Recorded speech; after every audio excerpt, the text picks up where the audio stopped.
All right, I want to start today with a stat that was read during the Bears-Colts game on Sunday. And it just goes to show you how ridiculous it was that the Bears benched Mitchell Trubisky. The Bears are the first team since the 1966 San Diego Chargers to bench their starting quarterback after starting 3-0. The second team since 1966 to do it.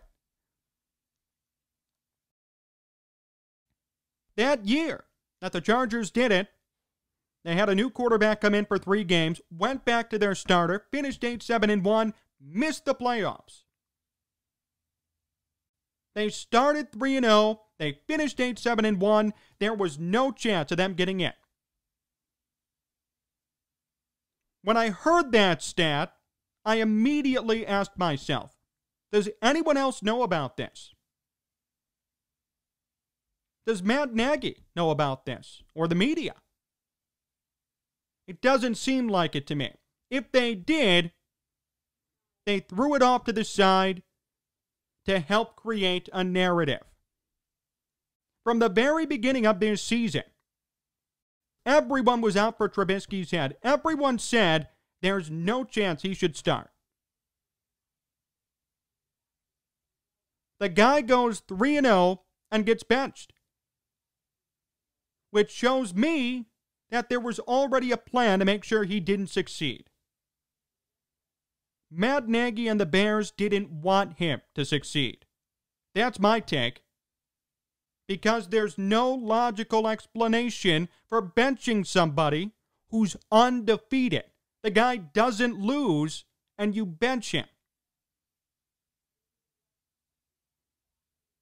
And the mainstream media, I read you that article from last week, was saying, quote, the Bears should regret starting Mitchell Trubisky. Regret what?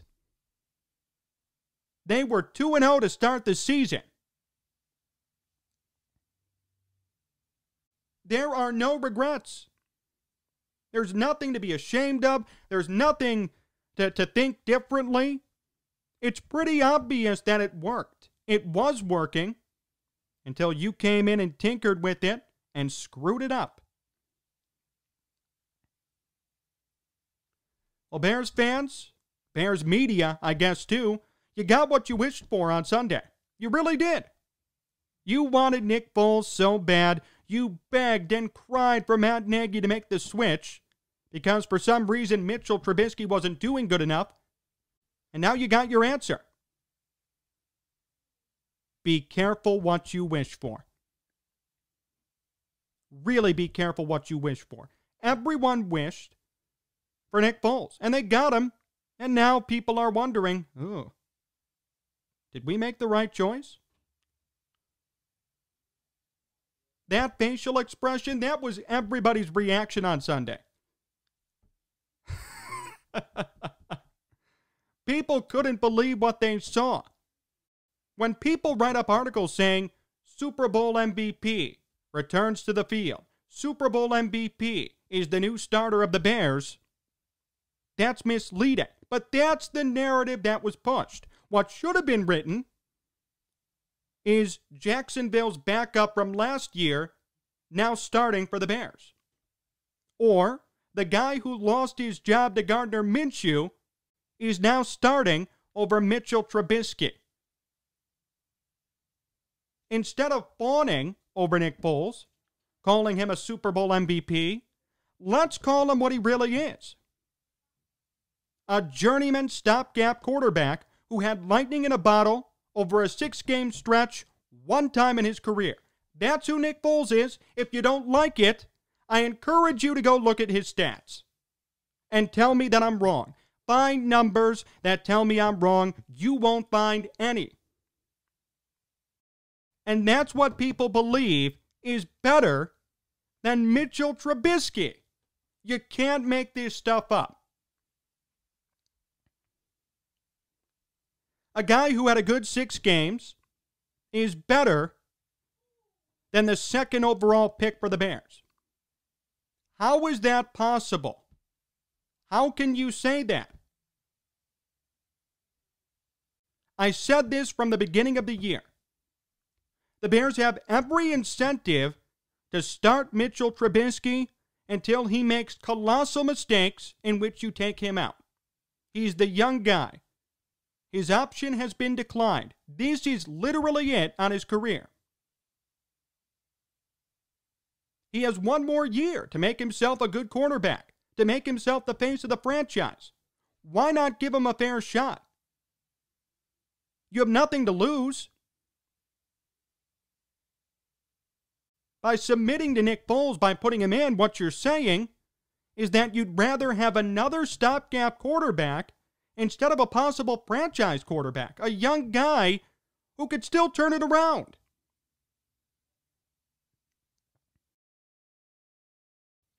What kind of logic is that? That makes no sense. That's not valuing the franchise. What that is valuing your own personal opinion. For whatever reason, I don't know what it is, Matt Nagy and Mitchell Trubisky, they don't click. And I'd love to know if they had a falling out or whatever it might be. But the point is, they don't get well together. They don't get along. That's fine. You can't expect everybody to like each other. But you have to put your differences aside for the team and the franchise's sake. You can't have a dispute like that hurt a team or get in the way of success. That's what's happening here. If I'm Matt Nagy, I don't care about the media pressure. I should be making decisions based on merit, based on skill, based on who I think will give us the best chance to win. That's what should be on the table. Not, well, the media says I should put in Nick Foles. I wasn't a fan of Trubisky anyway. We never got along. I'm going to do it.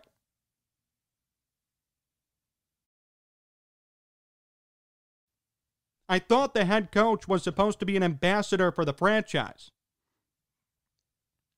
I thought the head coach's job was to, win games. Win. Apparently it's not. Apparently we're playing politics here. Again. Apparently we're not giving a young quarterback a fair shot. And let's get something straight here, because I've heard so many people, and people have commented to me saying, Mitch has had more than enough time. It's different now. It's different right now. And here's why. We all know he's done at the end of the year regardless. Unless he wins the MVP, it's over. Okay? His back is against the wall. Give him one more chance. And there was no reason why he should have been benched either. That's a fact. You could say what you want. When a guy's 2-0, you don't take him out for no reason. No, he was down by 16. You had to take him out. No, you didn't. You didn't have to do anything. You can't expect him to be perfect. The Bears went 12-4 with him as the starter in 2018. Who's to say he couldn't do it again? Did we forget about that already? Did we forget that the Bears were literally one field goal away, in my opinion, from going to the Super Bowl? They were a Super Bowl caliber team that year. Did we forget about that already?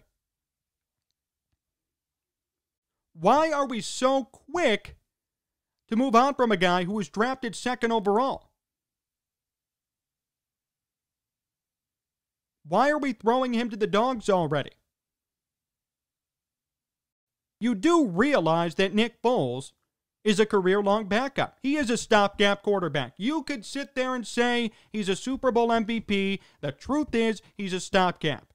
And in my opinion, it makes no sense to bench an up-and-coming star, potentially, to put in a stopgap quarterback.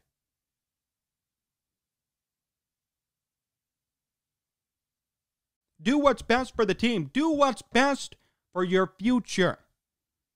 Stop being short-sighted. Stop caving to the narrative. That's what's happening here. Everyone is caving to the narrative. They have a Super Bowl MVP on their bench. Got to put him in.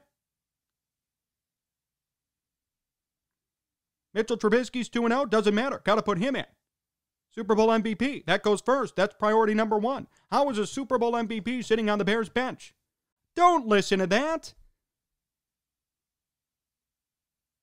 You can twist words so easily to make everybody look good.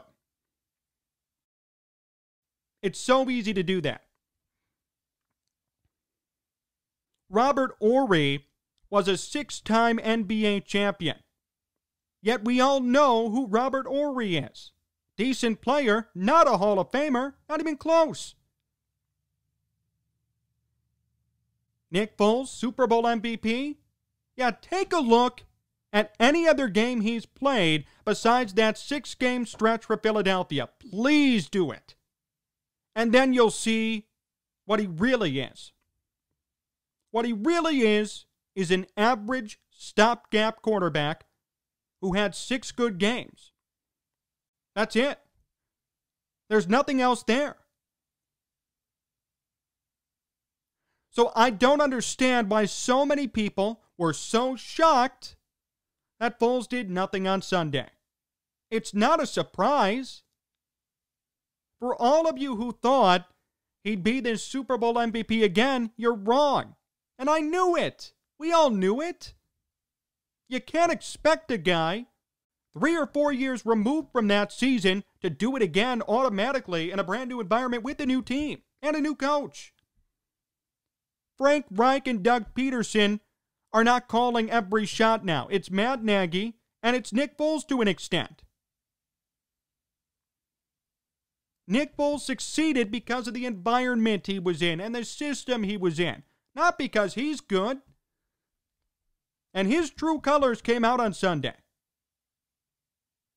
1 touchdown in garbage time, a pick. 3 total points up until the 4th quarter, 2-minute warning. How was that acceptable? If Mitchell Trubisky was in that situation, I guarantee you they would have benched him. Why not do the same for Nick Foles? Why be hypocritical? Foles made bad throws, happy feet, in the pocket, inaccurate throws. If Mitchell Trubisky was out there, he'd be lit up. I should know. He's been lit up. He was benched for that reason. But Nick Foles does it. Can't say a word. Super Bowl MVP. Can't take him out. The hypocrisy is off the charts. And it's really hard to sit here and justify Nick Foles staying in that game and staying in moving forward. It's obvious that Mitchell Trubisky should be back, and it's more obvious that he should have never been benched. Never.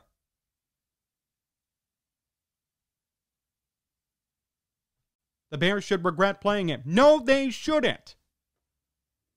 They were 2-0. And they won 3-0. Mitch played in those 3 games. They won. Why on earth would you bench him? It's stuff like this that's going to hold the Bears back. We all know what they're capable of. We know how talented they are. Yet because they have a quarterback issue that shouldn't even exist, they're going to run themselves out of any chance for a Super Bowl or even a playoff appearance. This is a fireable offense, too. So Matt Nagy better be on his guard. I don't know what he was thinking before. I don't know if he thought, oh, if I put in Foles, I'll save my job. I don't know. Because right now, you look closer to losing it than saving it.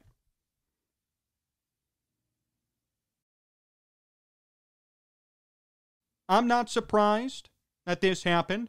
I won't be surprised when it happens again and again and again, and maybe the Bears will get the picture by that point. They'll get the point, and they'll bring in Trubisky again. But I am just disgusted with this entire situation. I'm disgusted with the fact that we have coaches on the Bears not prioritizing winning. I'm disgusted with the fact that there are fans out there, a majority of them, who yelled and begged and screamed and cried to bring in Nick Foles. Then when it goes wrong, maybe we should bring Mitch back in. Are you crazy? Obviously.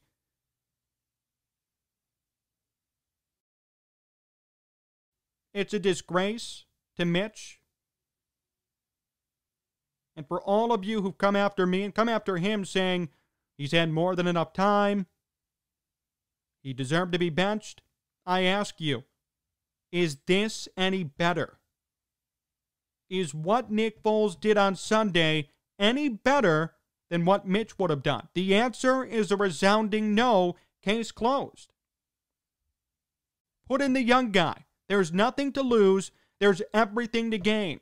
Keep him in until he makes so many mistakes that it's undeniable that he should come out. It's that simple.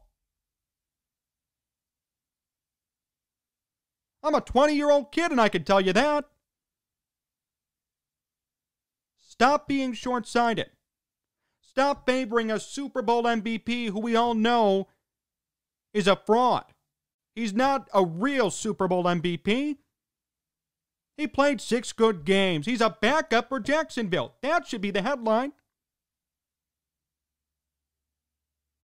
And do what you're supposed to do to help your team win. The Bears did not make a winning decision on Sunday. And they lost that game. And if they continue on this path, guess what? There's no playoffs. There's no Super Bowl. There's no nothing here in Chicago. Then let's see what people have to say. My guess is it won't be Trubisky slander. It won't be Foles slander.